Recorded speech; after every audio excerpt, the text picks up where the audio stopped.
अनिल चौधरी जी, CWC members, PCC president, CLP leaders, senior नेता और हमारी पार्टी के प्यारे कार्यकर्ता भाई और बहनों, आप सबका यहां बहुत बहुत स्वागत, नमस्कार।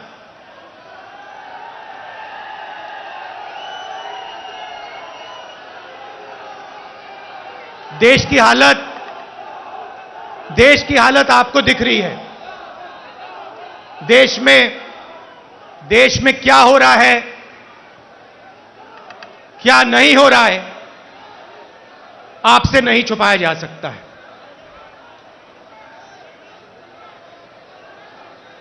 और जब से बीजेपी की सरकार आई है,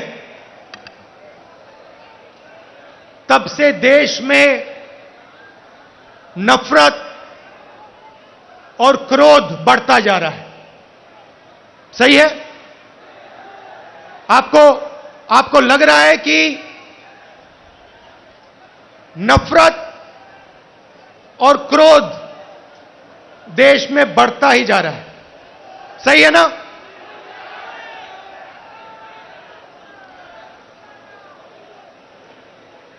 नफरत किसको होती है? भाइयों और बहनों, नफरत डर का एक रूप है। जिसको डर होता है, उसी के दिल में नफरत पैदा होती है। जो डरता नहीं है, जिसको डर नहीं होता है, उसके दिल में नफरत पैदा नहीं होती है। तो भाइयों और बहनों, जब हम कहते हैं हिंदुस्तान में नफरत बढ़ रही है, उसी बात को दूसरे तरीके से कहना कि हिंदुस्तान में डर बढ़ता जा रहा है। किस चीज का डर? भविष्य का डर, महंगाई का डर, बेरोजगारी का डर, यह बढ़ता जा रहा है। और इसके कारण हिंदुस्तान में नफरत बढ़ती जा रही है। और नफरत से क्या होता है? नफरत से लोग बढ़ते हैं, देश बढ़ता है और देश कमजोर होता है। बीजेपी और आरएसएस के नेता देश को बांटते हैं और जानबूझकर देश में भय पैदा करते हैं, लोगों को डराते हैं और नफरत पैदा करते हैं। अब सवाल उठता है, ये किसके लिए करते हैं और क्यों करते हैं? फायदा इस डर का, इस नफरत का फायदा किसको मिल रहा है? भाइयों और बहनों, क्या इस डर का फायदा, नफरत का फायदा हिंदुस्तान के गरीब आदमी को मिल रहा है? पिछले 8 सालों में आप मुझे बता दीजिए, हिंदुस्तान के गरीब आदमी को, किसान को, मजदूर को, छोटे दुकानदार को नरेंद्र मोदी जी की सरकार ने क्या फायदा दिया?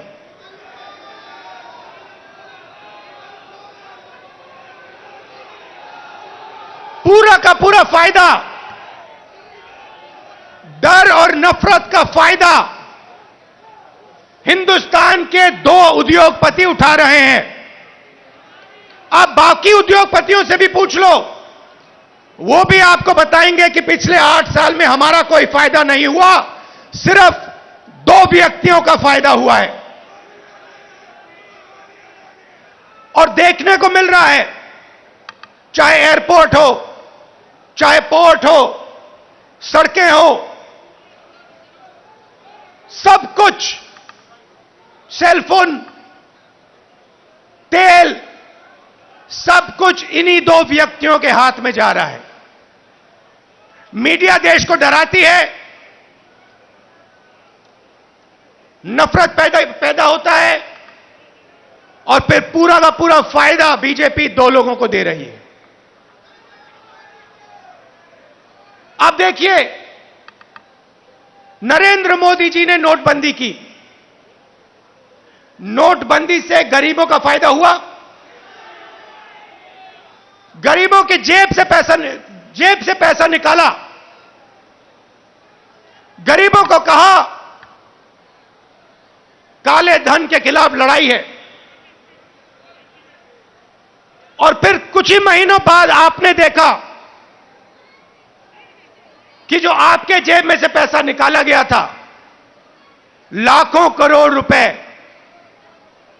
देश के सबसे बड़े उद्योगपतियों का कर्जा माफ किया गया। किसान का कर्जा माफ नहीं करेंगे। किसान के खिलाफ 3 काले कानून लाएंगे। कहेंगे कि यह कानून किसानों के फायदे के लिए है। अगर किसानों के फायदे के लिए है तो फिर पूरे देश में किसान क्यों खड़ा है, सड़कों पे क्यों उतरा है और आपके खिलाफ क्यों खड़ा है? ये 3 कानून किसानों के लिए नहीं थे। ये 3 कानून उन्हीं 2 उद्योगपतियों के लिए थे। और हिंदुस्तान के किसान को यह बात एकदम समझ आ गई, इसलिए हिंदुस्तान का कानून, हिंदुस्तान का किसान सड़क पे आके खड़ा हो गया और उसने नरेंद्र मोदी जी को अपनी शक्ति दिखा दी। और जब नरेंद्र मोदी जी को पता लगा कि हिंदुस्तान के किसान की शक्ति मेरे खिलाफ खड़ी है, तो नरेंद्र मोदी जी ने वहीं कानून रद्द कर दिए। यही बात जीएसटी के साथ हुई। कांग्रेस पार्टी एक दूसरी जीएसटी लाना चाहती थी। बीजेपी ने जीएसटी को बदला, 5 अलग अलग टैक्स और जबरदस्त चोट। जो छोटे दुकानदार हैं, स्मॉल और मीडियम साइज बिजनेस वाले हैं, मजदूर हैं, किसान हैं, उन पर चोट मारी। और आज हालत क्या है? और यहां इस स्टेज से बोलना मुझे अच्छा नहीं लग रहा है, मगर आज हिंदुस्तान की हालत यह है कि अगर देश चाहता भी है तो देश अपने युवाओं को रोजगार नहीं दे पाएगा। क्यों? भाइयों और बहनों, देश को रोजगार ये 2 उद्योगपति नहीं देते हैं। देश को रोजगार स्मॉल और मीडियम बिजनेस वाले देते हैं। देश को रोजगार किसान देते हैं। और इन लोगों की रीढ़ की हड्डी नरेंद्र मोदी जी ने तोड़ दी है। तो आज जो इस देश को रोजगार दे सकते थे, वो इस देश को रोजगार नहीं दे सकते हैं। और बेरोजगारी, जो आज आपको बेरोजगारी दिख रही है, वो आने वाले समय में और भी बढ़ेगी। एक तरफ आपको बेरोजगारी की चोट लग रही है और दूसरी तरफ महंगाई। मेरे पास आंकड़े हैं। 2014 में एलपीजी का सिलेंडर 410 रुपए का था, आज 1050 रुपए का है। पेट्रोल 70 रुपए लीटर, आज तकरीबन 100 रुपए लीटर। डीजल 55 रुपए लीटर, आज 90 रुपए लीटर। सरसों का तेल 90 रुपए लीटर, आज 200 रुपए लीटर। दूध 35 रुपए लीटर, आज 60 रुपए लीटर। आटा 22 रुपए लीटर, आज 40 रुपए लीटर केजी। तो एक तरफ आपको बेरोजगारी से चोट लग रही है और दूसरी तरफ जबरदस्त महंगाई। भाइयों और बहनों, हिंदुस्तान ने ऐसी महंगाई कभी नहीं देखी।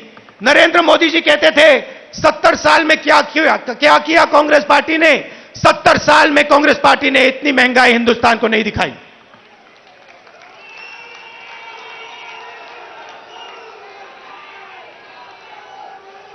तो हिंदुस्तान का आम नागरिक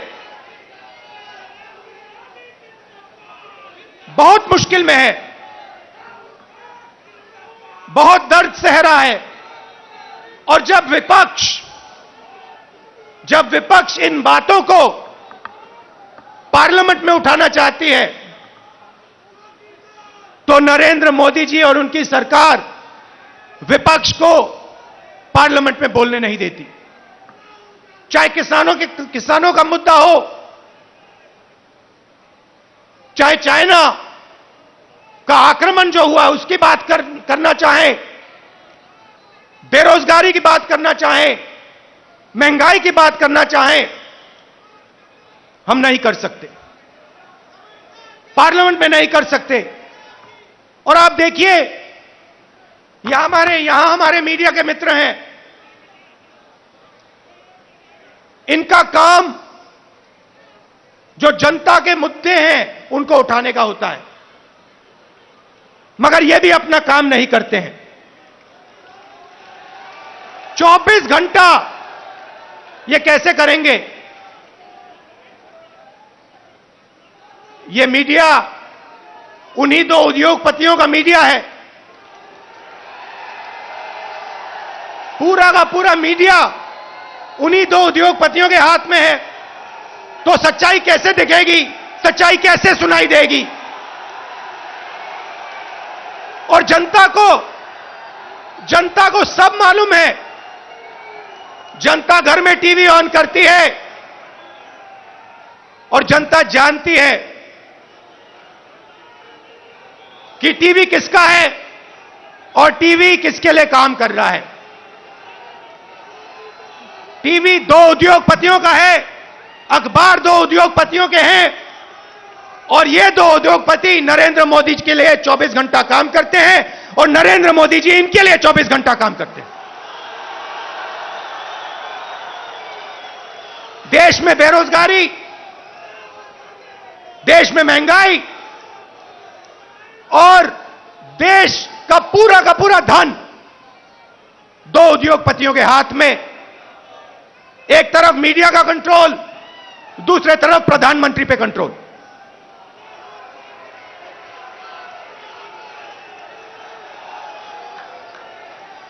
अभी किसी ने कहा नरेंद्र मोदी जी प्रधानमंत्री हैं, मगर मैं आपको एक गारंटी दे सकता हूं, नरेंद्र मोदी जी प्रधानमंत्री हैं, मगर उन दो उद्योगपतियों के समर्थन के बिना नरेंद्र मोदी प्रधानमंत्री नहीं हो सकते।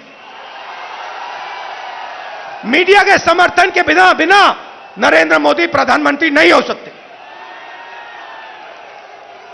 और जो हिंदुस्तान के इंस्टीट्यूशंस हैं, चाहे मीडिया हो, प्रेस हो, चाहे हमारी जुडिशरी हो, चाहे हमारा इलेक्शन कमीशन हो, उन सब पर दबाव है, उन सब पर सरकार आक्रमण कर रही है। तो यात्रा की क्या जरूरत है? यात्रा की यह जरूरत है कि विपक्ष के सामने और कोई रास्ता ही नहीं है, हमें सीधा जनता के बीच में जाना पड़ेगा। मीडिया हमारा नहीं, सांसद में हम बोल नहीं सकते, तो अब कांग्रेस पार्टी और बाकी विपक्ष के पास सिर्फ एक रास्ता है, जनता के बीच में जाकर उनको देश की सच्चाई बताना।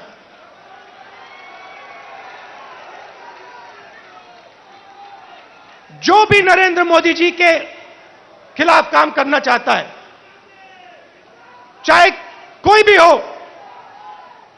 विपक्ष की पार्टी हो, एक्टिविस्ट हो, एनजीओ का कोई व्यक्ति हो, उस पर पूरा का पूरा जबरदस्त आक्रमण होता है। ईडी, सीबीआई, इनकम टैक्स, ये सब के सब लगा दिए जाते हैं। 55 घंटे मुझे ईडी में वहां पे बैठाया। मगर मैं एक बात समझाना चाहता हूं नरेंद्र मोदी जी को, मैं आपकी ईडी से नहीं डरता हूं, मुझे कोई फर्क नहीं पड़ता। आप 55 घंटे करो, 100 घंटे करो, 200 घंटे करो, 500 घंटे करो, 5 साल करो, कोई कोई फर्क नहीं पड़ता मुझे। ये हमारा जो संविधान है, जो इस देश की आत्मा है, आज इसकी रक्षा करना, आज इसको बचाने का काम हर हिंदुस्तानी नागरिक को करना पड़ेगा। क्योंकि अगर हमने ये नहीं किया, अगर हम आज नहीं खड़े हुए, तो फिर ये देश नहीं बचेगा। क्योंकि ये देश संविधान है, ये देश इस देश की जनता की आवाज है, ये देश इस देश की जनता का भविष्य है। ये देश दो उद्योगपतियों का नहीं है, ये देश हिंदुस्तान के गरीब लोगों का है। और आज दो हिंदुस्तान बन गए हैं, एक मजदूरों का, गरीबों का, किसानों का, बेरोजगार युवाओं का। उस देश में कोई सपना नहीं देखा जा सकता। उस देश में अगर आप रोजगार चाहते हो नहीं मिल सकता, अगर आप अपने बच्चों को कॉलेज यूनिवर्सिटी में भेजना चाहते हो आप नहीं कर सकते हो। उस देश में आपको अपना खून पसीना देना पड़ेगा, और खून पसीना देने के बाद आपको कोई फायदा नहीं मिलेगा। और दूसरा देश, इसी हिंदुस्तान के अंदर 2, 3, 10, 15 उद्योगपतियों का, अरबपतियों का, उसमें आप जो भी सपना देखना चाहते हो देख सकते हो। जो भी आप चाहते हो आपको हिंदुस्तान में मिल जाएगा। भाइयों और बहनों, इन दो देशों के बीच में लड़ाई है। नरेंद्र मोदी जी की विचारधारा कहती है कि देश को बांटना है और पूरा का पूरा फायदा चुने हुए लोगों को देना है। हमारी विचारधारा कहती है कि देश सबका है और देश की जनता जो अपना खून और पसीना देती है, उसका फायदा 2-3 उद्योगपतियों को नहीं मिलना चाहिए। उसका फायदा हिंदुस्तान के किसान को, मजदूर को, गरीब को, बेरोजगार युवाओं को मिलना चाहिए। यह फर्क है। और आप चाहिए, आप आज चले जाइए और किसी भी छोटे दुकानदार से, किसी भी मजदूर से, किसी भी स्मॉल और मीडियम बिजनेस वाले से, किसी भी किसान से पूछ लीजिए, क्या यूपीए के समय और आज के समय में क्या फर्क है। यूपीए के समय में 70,000 करोड़ रुपए यूपीए की सरकार ने हिंदुस्तान के किसानों को दिया बिना पूछे। नरेंद्र मोदी जी ने 3 काले कानून दिए। मजदूरों के लिए यूपीए सरकार ने एक ऐतिहासिक कानून मनरेगा दिया। नरेंद्र मोदी जी ने पार्लियामेंट में कहा कि मनरेगा गरीबों पर अपमान है। और फिर आज उनको नरेगा देना पड़ रहा है, क्योंकि अगर आज यूपीए का नरेगा नहीं होता, हिंदुस्तान में आग लग जाती। जमीन अधिग्रहण बिल हम लाए, लाखों करोड़ रुपए हमने गरीब जनता को कॉम्पनसेशन में दिला। लाखों करोड़ रुपए, अरबपति बना दिए। पहले बिना पूछे किसान की जमीन छीन ली जाती थी। हजारों एकड़ बिना पूछे 1 मिनट में छीन लिया जाता था। हमने कहा यह गलत है, हम कानून लाए। नरेंद्र मोदी जी ने पहला काम उस कानून को रद्द करने की कोशिश की। उनका पहला काम था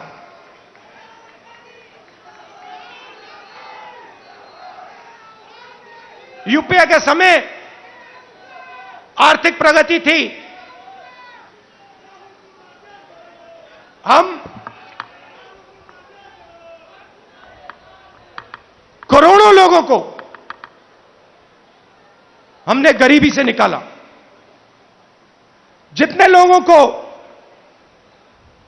हमने 27 करोड़ लोगों को गरीबी से निकाला 10 साल में। 27 करोड़ लोग।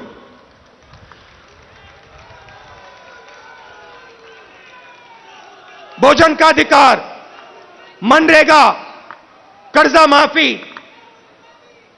इन औजारों से हमने 27 करोड़ लोगों को 10 साल में गरीबी से निकाला। भाइयों और बहनों, पिछले 8 साल में नरेंद्र मोदी ने 23 करोड़ लोगों को वापस गरीबी में डाल दिया है। तो जो हमने काम किया 10 साल में, उन्होंने 8 साल में खत्म कर दिया। और फिर जाके भाषण देते हैं, प्रगति की बात करते हैं, न्यू इंडिया की बात करते हैं, मेक इन इंडिया की बात करते हैं, कहते हैं कि हिंदुस्तान बदल गया। हिंदुस्तान को नरेंद्र मोदी जी पीछे ले जा रहे हैं। हिंदुस्तान में नरेंद्र मोदी जी नफरत फैला रहे हैं, डर फैला रहे हैं, और इससे देश का नुकसान होगा। देश का फायदा हो ही नहीं सकता। फायदा देश के दुश्मनों को होगा। फायदा चाइना को होगा, फायदा पाकिस्तान को होगा, मगर हिंदुस्तान को नहीं होगा। हिंदुस्तान में जितनी भी नफरत फैलेगी, जितना क्रोध फैलेगा, जितना डर फैलेगा, उतना हिंदुस्तान कमजोर होगा। और पिछले 8 सालों में नरेंद्र मोदी जी ने हिंदुस्तान को कमजोर करने का काम किया है। जो हमारी आर्थिक शक्ति थी उसको खत्म किया। बेरोजगारी, 40 साल से सबसे ज्यादा बेरोजगारी आज हिंदुस्तान में, वो नरेंद्र मोदी जी की देन है। मैं आपसे पूछना चाहता हूं, क्या महंगाई से, बेरोजगारी से, नफरत से देश मजबूत होता है क्या? कौन सी दुनिया में नफरत, बेरोजगारी, महंगाई से देश मजबूत होता है? देश कमजोर होता है। और नरेंद्र मोदी जी और बीजेपी देश को कमजोर करने का काम कर रहे हैं। कांग्रेस पार्टी देश को जोड़ती है। हम नफरत मिटाते हैं, हटाते हैं, और जब नफरत मिटती है, खत्म होती है, जब डर कम होता है, तब हिंदुस्तान तेजी से आगे बढ़ता है। हमने ये करके दिखाया है, सालों करके दिखाया है। तो ये मैं आपको कहना चाहता था। कांग्रेस कार्यकर्ताओं को मैं धन्यवाद करना चाहता हूं। आप हमारी विचारधारा के लिए लड़ते हो, आप हिंदुस्तान के लिए लड़ते हो, आप संविधान के लिए लड़ते हो, आप अपना खून, अपना पसीना इस देश को देते हो। मैं आपको दिल से धन्यवाद करना चाहता हूं। और आपको कहना चाहता हूं कि कांग्रेस कार्यकर्ता ही देश को बचा सकता है। कांग्रेस पार्टी की विचारधारा देश को प्रगति के पथ पे ला सकती है। हमारे लिए सरकार ने, जैसे मैंने कहा, रास्ते बंद कर दिए हैं। पार्लियामेंट का रास्ता बंद कर दिया। संसद में कांग्रेस पार्टी या विपक्ष के लोग भाषण कर ही नहीं सकते, हमारा माइक ऑफ हो जाता है। और किसी भी मुद्दे पे हम चाइना के आक्रमण पे बात करना चाहते हैं, नहीं कर सकते। बेरोजगारी के बात पे बात करना चाहते हैं, नहीं कर सकते। महंगाई पे बात करना चाहते हैं, नहीं कर सकते।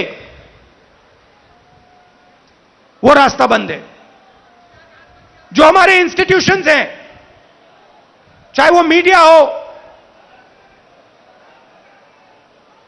चाहे वो इलेक्शन कमीशन हो, जुडिशरी हो, मैंने कहा उन पर आक्रमण है, उन पर दबाव है। तो हमारे लिए सबके सब रास्ते बंद हैं, एक ही रास्ता बचा है, और वो रास्ता हमें सबसे अच्छा लगता है। जनता के बीच में जाकर, सीधा जनता के बीच में जाकर जनता को जो देश की सच्चाई है वो बताना, और जो जनता के दिल में है उसको गहराई से सुनना और समझना। इसीलिए कांग्रेस पार्टी भारत जोड़ो यात्रा शुरू कर रही है।